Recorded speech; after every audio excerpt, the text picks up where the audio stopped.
আমি একই প্রশ্ন দুজনকে করতে চাই, প্রথমে আদিবকে দিয়ে শুরু করি। আদিব, আপনি আমাদের বলবেন কি যে নির্বাচনটা কবে হবে এবং হইলে এটা জাতীয় সংসদ নির্বাচন হবে কিনা, মানে গণপরিষদ এটা নাম নিতে পারে যেহেতু ম্যান্ডেটের প্রশ্ন, সংবিধান পুনঃপ্রবর্তন করবে কি করবে না, এবং আপনি যদি একটু বলেন যে সেটা তে এনসিপি অংশ নেওয়ার ব্যাপারটা আসলে কবে নাগাদ বোঝা যাবে।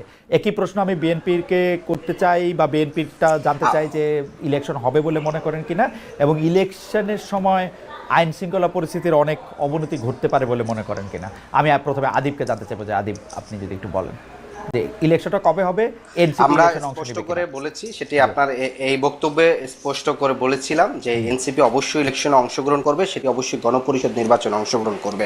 কোনোভাবেই সরকারের বিভিন্ন, সরকার শুধু না, রাষ্ট্রের বিভিন্ন এস্টাবলিশমেন্টের সম্মিলিতভাবে একটি প্রি ডিসাইডেড ইলেকশন করে, বিশেষ করে বিভিন্ন সংস্থা, ব্যবসায়িক গ্রুপ, মিডিয়া গ্রুপ এবং বিএনপিও সহ ইনক্লুডিং যে একটি প্রি ডিসাইডেড ইলেকশন করতে যাচ্ছে, যে ইলেকশনে বিএনসিপিকে নেওয়ার জন্য বরঞ্চ নানাভাবে হচ্ছে চতুর্দিক থেকে প্রেশার ক্রিয়েট করা, কিংবা হচ্ছে তাদেরকে বিভিন্ন ধরনের বিব্রতকর প্রেশার দিয়ে হচ্ছে তাদেরকে হচ্ছে নানাভাবে নির্বাচনে নেওয়া, তার প্রি ডিসাইডেড, যাতে ইলেকশনটা একটি স্বীকৃতি পায় এবং সেই স্বীকৃতির মাধ্যমে যেন হচ্ছে আপনার হচ্ছে বিএনপি একটি জাতির সামনে দেখাতে পারে যে একটি ইনক্লুসিভ নির্বাচন হয়েছে।